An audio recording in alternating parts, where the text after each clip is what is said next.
Hola, muy buenos días. Buenos días a todos que nos ven a través de las redes sociales. También buenos días a todos los hermanos presentes aquí también. En el día de hoy vamos a continuar con la segunda parte de este estudio bíblico número 14, titulado Unción sobre el Salvador Divino. Amén. Sin más preámbulo, vamos a dar una pequeña introducción de la parte que habíamos dado la primera parte, que es con relación al bosquejo que estábamos hablando,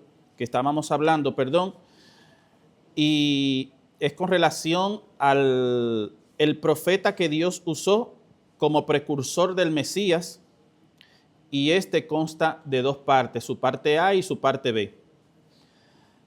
En su parte A, donde nos indica, solo bautizaba en agua para arrepentimiento y perdón. Estuvimos hablando también de su base bíblica, que se encuentra dentro de Marcos capítulo 1, versículo 1 al versículo 13. Amén. Dentro del pensamiento central de este estudio bíblico, como dijimos en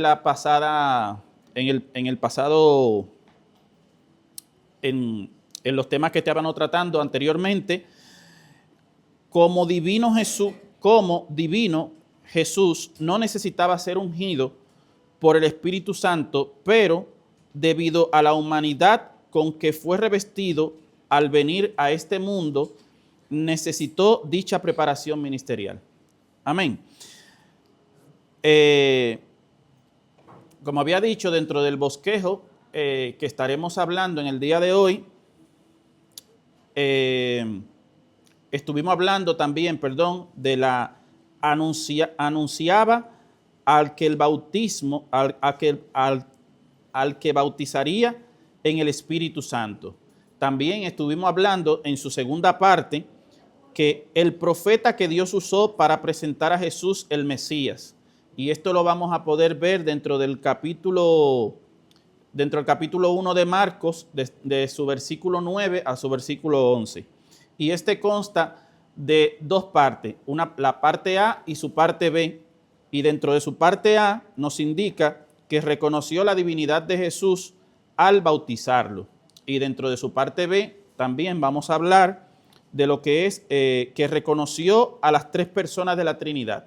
Entonces, como habíamos dicho en las anteriores, en su parte primera del estudio bíblico que estuvimos dando, habíamos dicho que la palabra Trinidad no sale en ninguna parte de las Escrituras, mas sin embargo, sí vamos a ver de que hay tres personas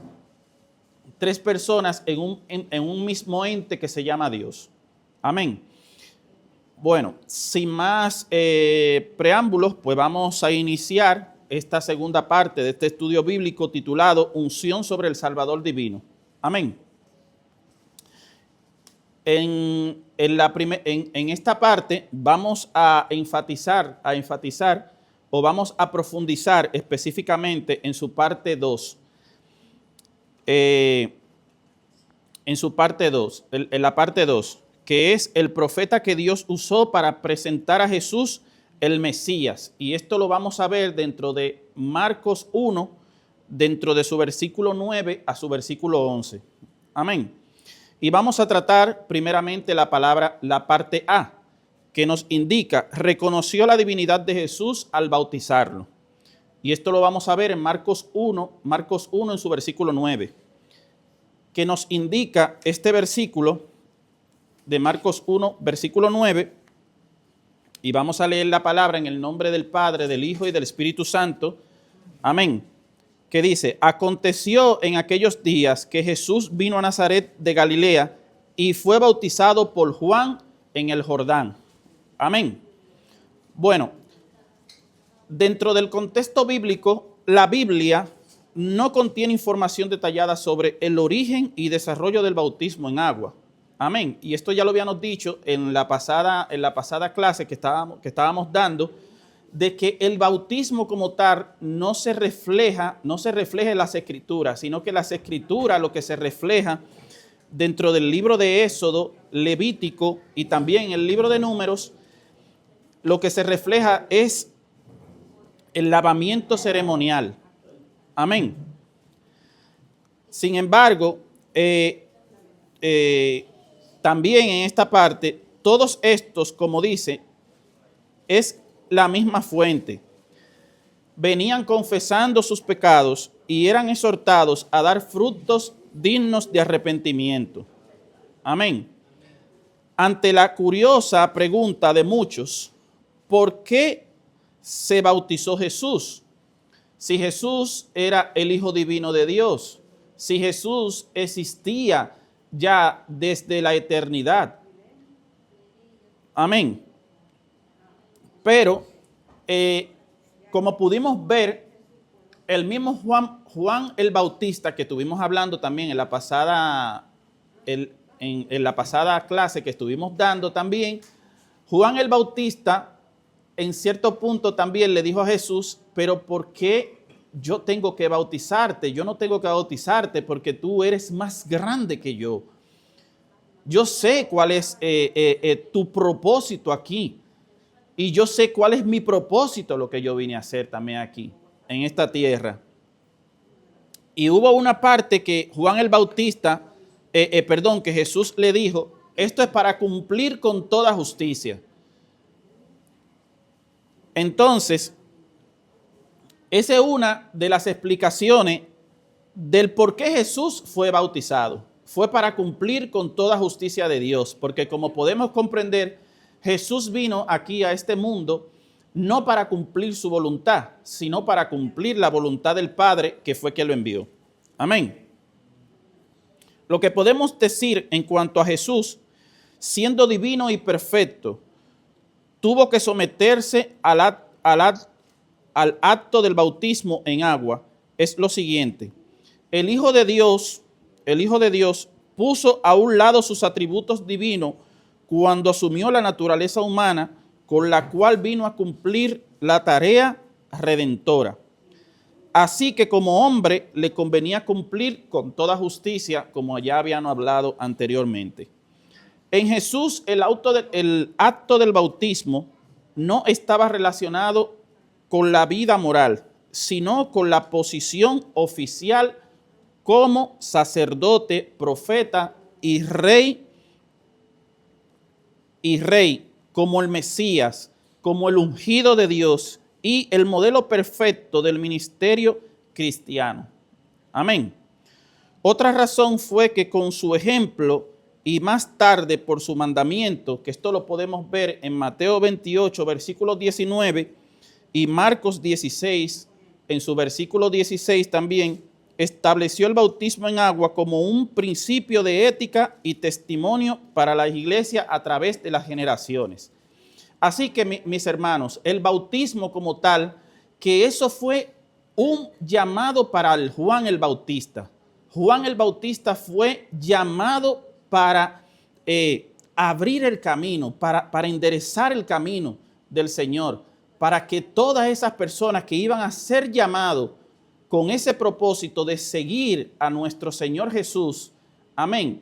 Esto era el propósito de Juan el Bautista que tenía, era enderezar esos caminos, preparar al pueblo.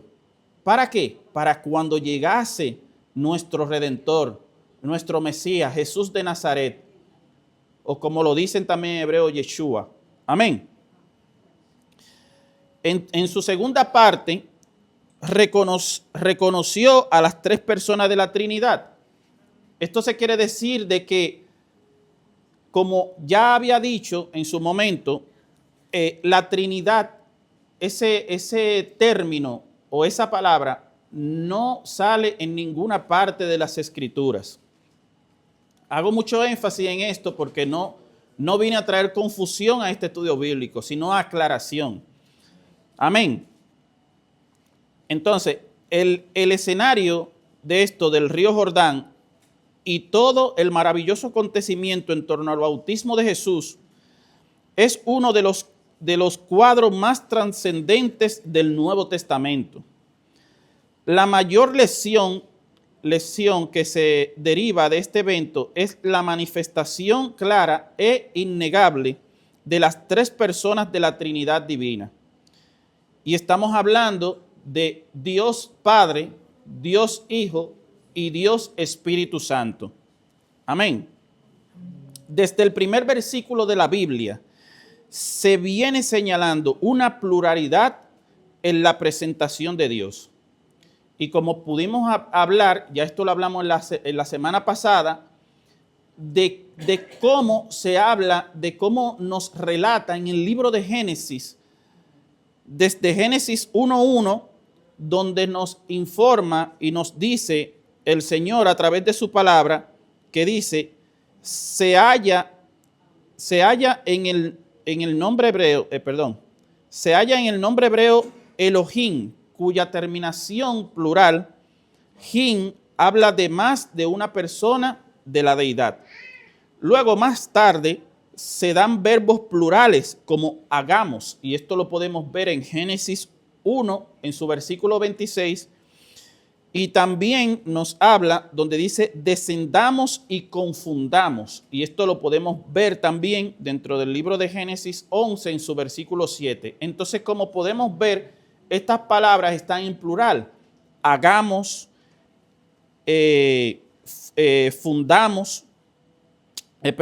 hagamos, descendamos y confundamos.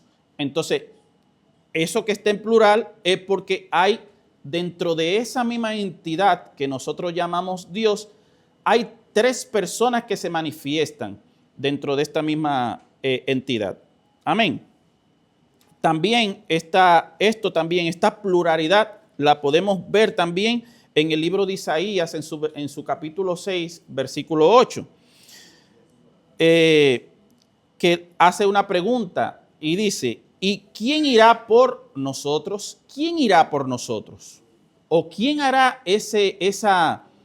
qué persona va a hacer eso que nosotros queremos que hagan, que se haga? Amén.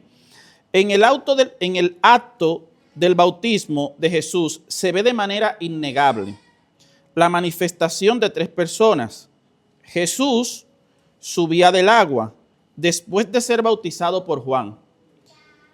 Él vio abrirse los cielos, hablando de Juan, y para el Espíritu y al Espíritu como paloma que descendía sobre él.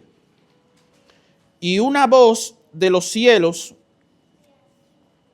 amén, y una voz de los cielos, la voz del Padre, que decía, tú eres mi Hijo amado, en ti tengo complacencia. Y esto lo podemos ver en el libro de Marcos, en su capítulo 1, versículo de 10 al 11. Amén. Los que quieran oponerse, a la doctrina de la Trinidad, siempre hallarán en qué escudar su ignorancia a falta de entendimiento. Pero realmente esto es un versículo claro y hay otros versículos más, hay otras partes en la Biblia que nos da a entender de que sí existe tres personas en una sola entidad que nosotros llamamos Dios. Amén. Pero como había dicho, hay muchas personas que quieren confundir y dicen que no, quieren oponerse a esta parte y dicen que no existe tres personas dentro de un mismo Dios, que no existe el Dios Hijo, el Dios Padre y el Dios Espíritu Santo. Amén. Pero nosotros que aceptamos la palabra de Dios por fe y sencillez de corazón, no tendremos dificultad en reconocer esa revelación que Dios nos ha dado a todos nosotros. Amén. También quiero abordar la parte número 3. Pero antes de abordar la parte número 3, solamente quería dar un pequeño comentario, y es que nuestro Señor Jesucristo tuvo dos características. Jesús era un ser humano, era humano, pero también era divino. Pero como podemos entender dentro de las Escrituras, Jesús vino en su humanidad aquí a cumplir la obra que el Padre le envió. Jesús no vino aquí a este mundo a hacer lo que Él siempre ha hecho en su divinidad. No vino aquí a mostrar su poder. No vino aquí a hacer todas las maravillas que Él hace. Porque yo leyendo las Escrituras, todo lo que está hecho fue hecho por Él y para Él. Entonces Jesús es parte de la creación. Jesús es parte de nosotros, de lo que componemos el ser humano, los seres vivientes que somos nosotros. Y también parte de toda la creación, porque fue hecha por Él y para Él. Amén. Entonces, Jesús vino con un propósito aquí a este mundo. Jesús vino con humildad aquí a este mundo. Jesús vino aquí a este mundo para hacer la obra redentora que el Padre le envió a hacer. Jesús no vino aquí con lujos, no vino a ser ese rey que el pueblo elegido de Dios estaba esperando. Jesús vino aquí como un simple cordero. Jesús vino aquí humilde, pero a través de esa humildad, aún así también Él recibió gloria también aquí en esta tierra. Aunque pasó por ese portón, ¿verdad? De Jerusalén, fue recibido con gloria aunque haya sido un pollino. Y eso es lo que nos está diciendo. Nos está enseñando también a nosotros que nosotros tenemos que ser como Jesús. Tenemos que ser humildes, tenemos que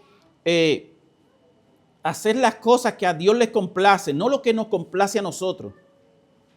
Porque por eso muchas veces las cosas van de mal a en peor por nuestras decisiones, porque no nos agarramos a la voluntad de Dios, y eso es lo que Dios siempre ha querido desde el primer momento, de que nosotros estemos ahí enganchados a la voluntad de Dios, que nuestro pensamiento tenga ahí arraigado a la voluntad de Dios, a la palabra de Dios, a lo que Dios quiere, a lo que Dios ha designado para ti y para mí, a lo que Dios desea.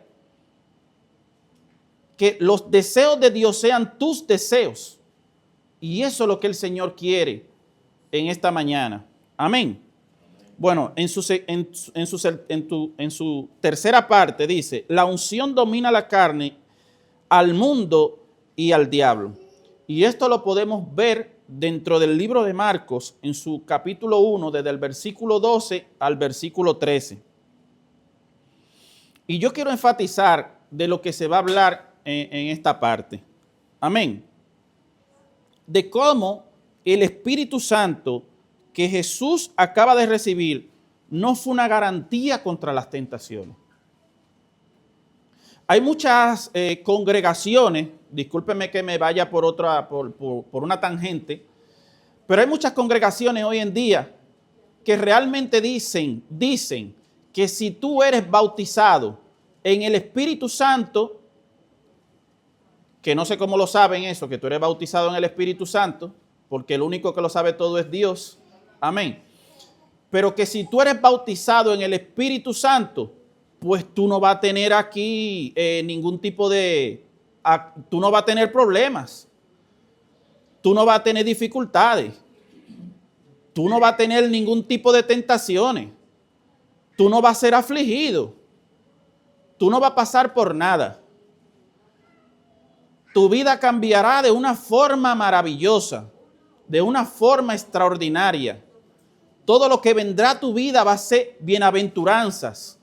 Todo lo que vendrá a tu vida es prosperidad. Todo lo que vendrá a tu vida es un bienestar para ti, para tu familia y para los que te rodean.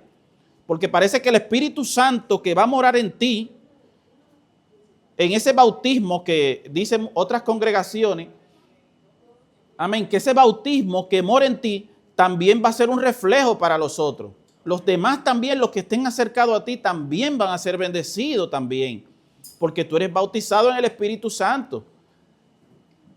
Pero es todo lo contrario, mis hermanos. La palabra lo que dice es, y lo dice tanto en el Antiguo Testamento como en el Nuevo, que el Señor a quien ama, castiga. Entonces no nos dejemos confundir. Vamos a leer las Escrituras. Vamos a escudriñar las Escrituras como el Señor quiere que nosotros le escudriñemos, para que nosotros sepamos su verdad y a través de esa verdad que el Señor nos enseña, es que por eso nosotros podemos avanzar. Por eso es que cuando llegan los momentos de aflicciones nosotros sabemos qué tenemos que hacer, porque sabemos la verdad del Señor, la verdad que Él nos ha inculcado y que nos ha enseñado. Amén. También enfatizar que las pruebas son necesarias para perfeccionar el carácter de un cristiano. Pero a mí no me gusta utilizar mucho esa terminología de cristiano, cristianismo, ni nada de eso, porque a veces, muchísimas veces nos arraigamos en las religiones. Y yo diría que realmente, en vez de ser cristianos, debemos de decir que somos seguidores de Cristo. Y nosotros como seguidores de Cristo tenemos que cambiar esa terminología, porque muchas veces, hasta muchos compañeros míos de mi trabajo me dicen, es que tú eres cristiano, tú eres evangélico. Y yo le digo, no, yo quiero seguir a Cristo. Yo quiero ser un seguidor fiel de Cristo. Y eso es lo que la palabra nos enseña. Eso es lo que el Señor Jesús vino a hacer aquí. Seguidores. Que tú y yo seamos seguidores, no religiosos, no cristianos, no evangélicos, no católicos, no, seguidores de Cristo. Porque el Señor dice en su palabra, toma tu cruz y sígueme. Eso es lo que el Señor quiere, que tú seas un seguidor fiel de Él, que a pesar de todas las vicisitudes, de todas las persecuciones, de todas las cosas que tú puedes estar atravesando, que tu fe no mengue en Cristo Jesús y que le sigamos en todo tiempo. Amén. También enfatizar en esta parte que nosotros demostramos a través de seguir a Cristo que aunque vengan tentaciones, aunque vengan muchas cosas, nosotros tenemos una arma que es la arma más poderosa que tenemos para poder combatir todo dardo y toda acechanza del enemigo. Y esa arma se llama la palabra de Dios, las Escrituras. Esa es la arma más poderosa que nosotros tenemos contra el enemigo. Y lo vamos a dilucidar ahora en un momento. Amén. Quería también puntualizar que el Espíritu Santo, en muchas partes de las Escrituras no habla del Espíritu Santo, que el Espíritu Santo es el consolador, que el Espíritu Santo es el que nos ayuda, el que nos convence de pecado, que el Espíritu Santo también nos aporta fuerza, nos da valentía también. Pero una de las características principales que tiene el Espíritu Santo es que el Espíritu Santo nos impulsa. El Espíritu Santo es el que nos guía, el que nos lleva. Y eso me da alusión a un pasaje bíblico de Pedro. Pedro quería ir hacia una zona, pero el Espíritu Santo le dijo, es que no es para allá que yo te quiero para acá. Yo quiero que tú me vayas allí donde Cornelio.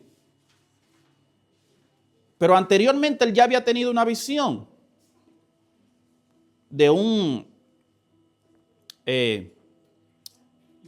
lienzo con muchos animales que estaban, que lo veía descendiendo, muchos animales. Pero muchas veces también nosotros tenemos que entender en las cosas que Dios nos muestra. Y Pedro le dijo en esa visión, pero como Señor, ya tú en el libro de Levítico habías dicho de que nosotros no podemos comer, porque el Señor le dijo, come y mata, Pedro. Entonces, lo que el Señor le estaba diciendo no era que comiera y no era que matara y comiera esos animales.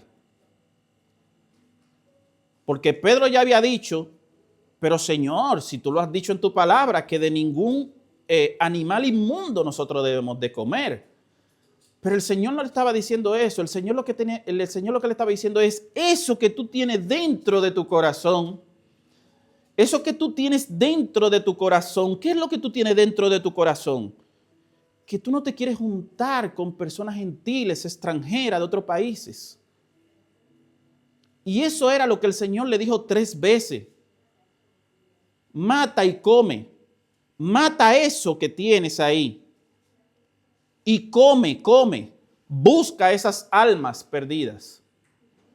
Y eso es lo que el Señor quiere también en el día de hoy para cada uno de nosotros. Que nosotros no nos enfrasquemos que porque que a esa persona que está ahí en el piso, que está, excúseme la expresión, que está mendigando, que a esa persona que está pasando por un proceso de salud en los hospitales, de esa persona que está pasando por un proceso penal y que esté en la cárcel. Y el Señor lo que nos está diciendo a nosotros también, que no nos quedemos quietos, que nosotros también tenemos que ir por esas almas perdidas. Y que muchas veces no están perdidas porque también ya han tenido un arrepentimiento, pero eso no lo podemos saber nosotros, eso solamente lo sabe Dios. Pero nosotros tenemos que ir porque nosotros somos enviados. Esa palabra de enviado es apóstol. Hoy, discúlpeme que yo soy un fiel en cierto punto que me gusta denunciar esas cosas, pero muchas personas hoy en día se autodenominan profetas y apóstol. Pero muchas veces no saben qué es lo que es la definición de un apóstol. Y un apóstol no es más que un enviado. Y para mí yo entiendo que por más carrera que tú tengas, que yo soy ingeniero, pero si tú no cumples tu función, no lo eres. Y el Señor lo que quiere es que tú seas un enviado, pero un enviado por el Espíritu Santo. Que tú seas enviado por el Espíritu Santo y no por tus deseos. Y no por tus directrices. Y no por lo que tú quieres hacer. Porque cuando tú pones tus deseos y pones que tus caminos son primeros que los de Dios, todo saldrá mal. Amén. También nos vamos a hablar un poquito también de esta parte de cuando Jesús estuvo en el desierto. A veces el desierto para nosotros es un lugar hostil, es un lugar donde no hay nada, es un vacío, lo que pueden haber muchos animales peligrosos en el desierto. No hay nada, no hay agua, no hay sustento. Y hubieron 2 grandes hombres anteriormente utilizados por Dios, que fueron Moisés y Elías, que también fueron al desierto. Pero fueron al desierto con un propósito. No fueron al desierto nada más para estar aquí en el desierto, sabiendo que no hay nada. Juan el Bautista también estuvo en el desierto también. Pero menciono estos 2 porque realmente tienen una comparativa en cuanto a la obra de Jesús. Moisés y Elías fueron 40 días llevados por el Espíritu Santo. No fueron por sus deseos, sino por el deseo del Espíritu Santo. Fueron llevados al desierto 40 días, pero esos 40 días no fue ahí viendo qué era lo que iban a hacer. Ellos estaban en ayuno y oración todo el tiempo. Y eso es lo que el Espíritu Santo quiere hacer en nuestras vidas. Amén. Bueno, paso a la parte A. Una vida impulsada por el Espíritu Santo. Dos hechos de singular significado tuvieron lugar en la etapa inicial del ministerio de nuestro Señor Jesucristo. Hablando de estos 2 sucesos, un comentarista bíblico dice, el portal por donde entró Jesús a su ministerio terrenal tiene 2 pilares muy fundamentales, que es el bautismo y la tentación. Amén. En su bautismo, el Salvador fue aprobado visible y audiblemente por Dios Padre en su en su tentación fue puesto a prueba por los poderes del mal. Amén. También en este versículo, en el versículo 12, se nos informa cómo Jesús, quien en su humanidad real tuvo que ser ungido con el Espíritu Santo enviado a él, en la forma visible de una paloma, fue luego impulsado por el Espíritu. Amén. Y fue impulsado hacia el desierto, después que fue bautizado y ungido por el Espíritu Santo. La unción divina no le excluyó de las posibilidades de ser expuesto a la tentación de Satanás. Dígase del maligno, del adversario, del que nos quiere ver a nosotros derrotados, del que nos quiere ver a nosotros afligidos, del que nos quiere ver a nosotros en una posición realmente que lo hace solamente para su deleite. Que eso es lo único que quiere el enemigo, traer adversidad a tu vida, traer devastación a tu vida, para que tú te pierdas única y exclusivamente, porque como él sabe que él no va a poder, hacer las cosas que les complace, pues lo único que quiere es traer esa adversidad a tu vida. Esta es una de las grandes enseñanzas para los cristianos o para los seguidores de Cristo y mucho más para los que quieren servir al Señor. Muchos creyentes han pensado que tanto el bautismo en agua como la llenura del Espíritu son una garantía contra las pruebas y las tentaciones. Y como le acabamos de hablar, mi hermano, Jesús fue bautizado en agua por Juan el Bautista, ¿verdad? Pero luego Jesús recibió la unción del Padre que dijo, mi Hijo amado, en ti tengo complacencia. Fue ungido por el mismo Dios Padre. Pero no obstante eso, sino que el Espíritu Santo bajó en forma de paloma a venir a acompañar a nuestro Señor Jesucristo. Pero inmediatamente después que sucedió todo eso, el Espíritu lo llevó al desierto. Y como podemos ver también dentro de las Escrituras, dice que Jesús fue al desierto por 40 días y 40 noches. Y en ese periodo de tiempo él fue tentado. Y fue tentado por el mismo Satanás. Amén.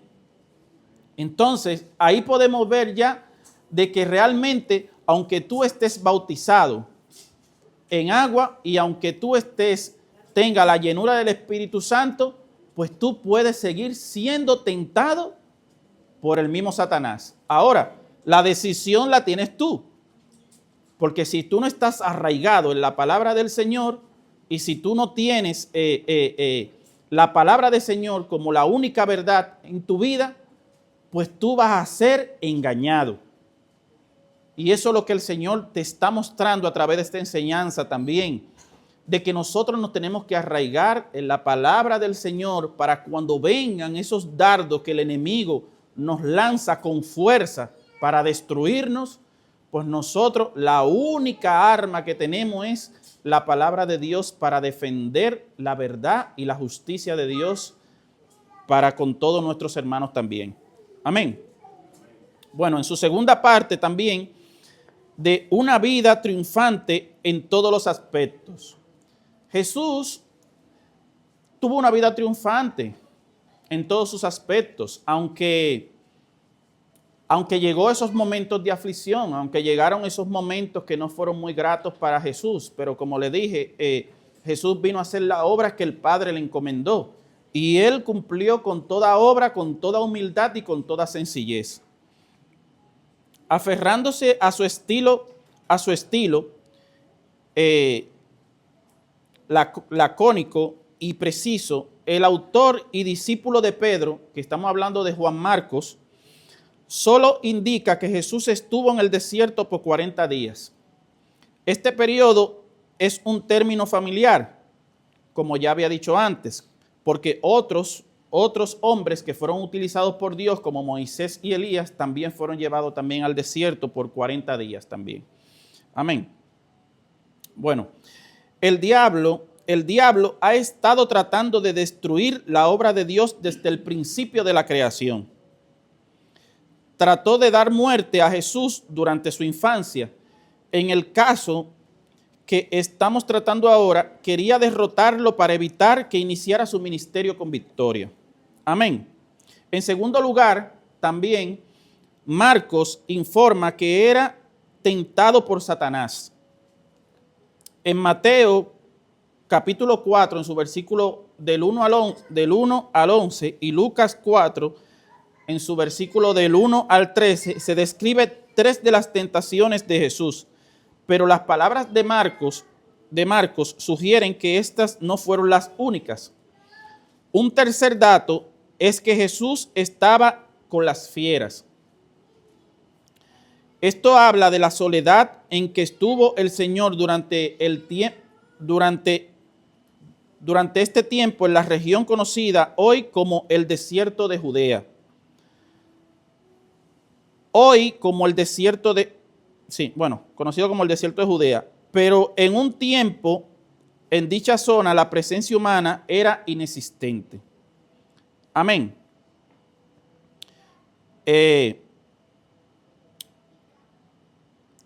También da lugar a suponer que las fieras estuvieran sujetas a él como creador y dueño. Nos recuerda a los leones de Babilonia que no le hicieron ningún daño a Daniel. Amén. Finalmente, el evangelista Juan Marcos nos indica que hasta los ángeles le servían. Y bueno, mis hermanos, dando un pequeño resumen de todo, vemos cómo doy un resumen general de todo el estudio bíblico, tanto de su primera parte como de la segunda parte. Amén. Vemos cómo Juan el Bautista fue un hombre que fue utilizado por Dios y con un llamado y un propósito específico. Juan el Bautista, como habíamos dicho, ese propósito y eso que Juan el Bautista hacía del bautismo en agua para arrepentimiento de pecados, eso ningún hombre lo había llevado anteriormente. Eso fue algo específico para Juan el Bautista, porque como vimos también anteriormente en el libro de Éxodos y de Levítico y de Números, se decía que era para los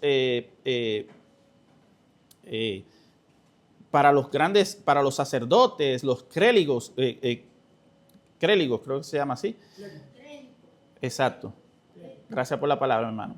Y ellos lo que hacían era un lavamiento, pero no hacían lo que era el bautismo, sumergir en agua el cuerpo completo de una persona, pero esto era para arrepentimiento de pecados. No es para lo que vino a hacer el Señor Jesús, porque el Señor Jesús, ya nosotros que sí lo llevamos como memorial, el bautismo en agua, como Él nos indicó, pero también está el bautismo en el Espíritu Santo. Pero ese bautismo del Espíritu Santo viene por el Señor Jesús, por Él, por su obra redentora que nos dejó, por esa obra que Él hizo y que vino a hacer aquí a este mundo, para que tú y yo tengamos vida eterna. Amén. Y también destacar de que Jesús fue hombre. Jesús fue hombre, pero también fue divino, porque era el Hijo unigénito de Dios. Y quería destacar de que, mis hermanos, Jesús no hizo nada dentro de su divinidad en esta tierra para exaltarse. Jesús estaba en la misma condición que tú y yo, en ese sentido de humanidad, de hombre, de carne, que siente, que padece. Esa misma humanidad. Jesús no hizo nada divino en el sentir, en un decir, porque toda la obra que Jesús hacía era porque el Padre la había encomendado a Él. Todas esas cosas que Jesús hacía fue porque el Padre lo envió con ese propósito.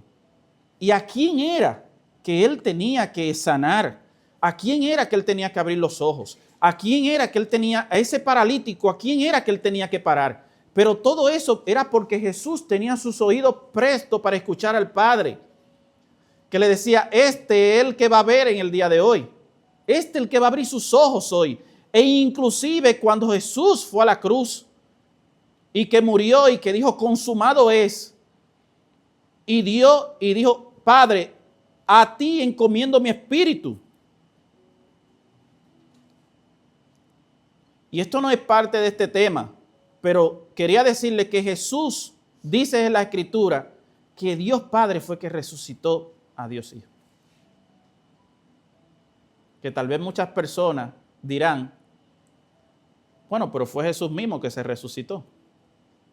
No, Él toda la obra que hizo, la hizo fue por la voluntad del Padre. Dice la Escritura que Dios Padre resucitó a Jesús.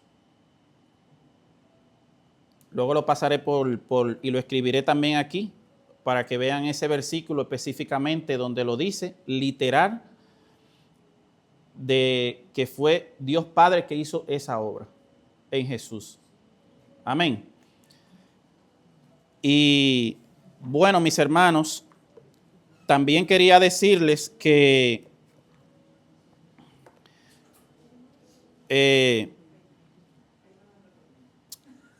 anteriormente,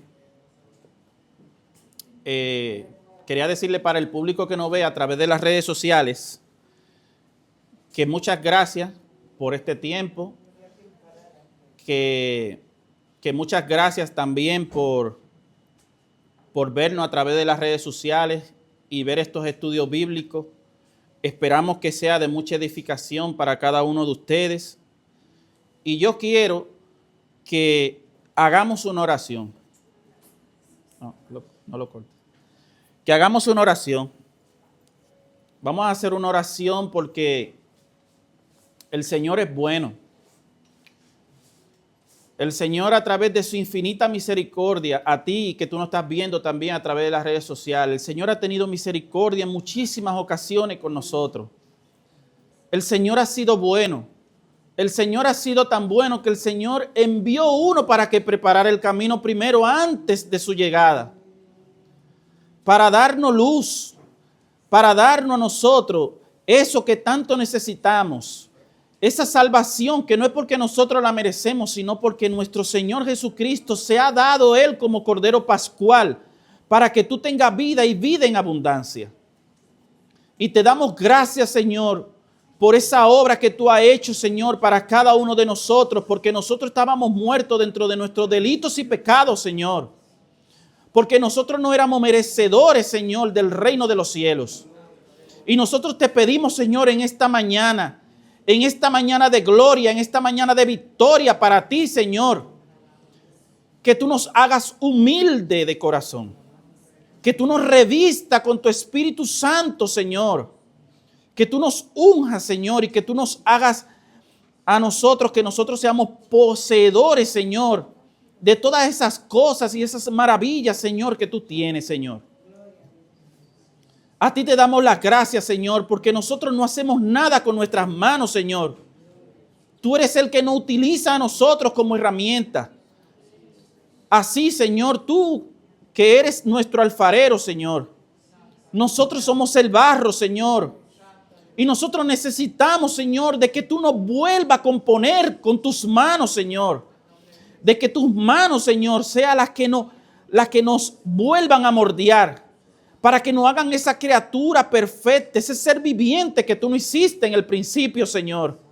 Para que nosotros podamos tener esa comunión perfecta contigo nuevamente. Para que nosotros podamos, Señor, sentir esa comunión, ese sentir contigo, ese gozo, esa bondad, esa misericordia, esa paciencia, Señor, que tú quieres inculcarnos a nosotros. Que no es de nuestra boca solamente nada más salga verdad.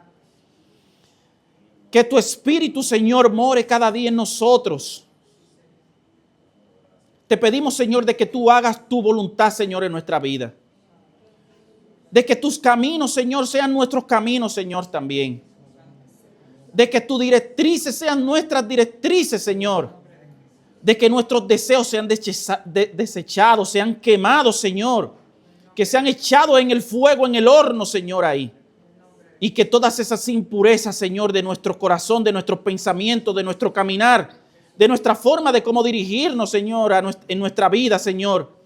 Todas esas impurezas salgan, Señor, a la superficie, Señor, para que tú las remuevas y las quites de nosotros. Haznos caminar, Señor, como tú quieres que nosotros caminemos. Dirígenos, Señor, en los caminos perfectos, Señor, porque tú eres santo, santo, santo eres tú, Señor. Porque tú eres el que vives y reina, Señor, en nuestros corazones, Señor. Que cada cosa, Señor, que el maligno quiera poner, Señor, que nosotros la combatamos con tu palabra, Señor, que es una arma de doble filo, Señor. Gracias, Señor, que podemos estar pasando por dificultades. Que podemos estar pasando, Señor, por tentaciones y muchas cosas que tú sabes que están en nuestro corazón, Señor.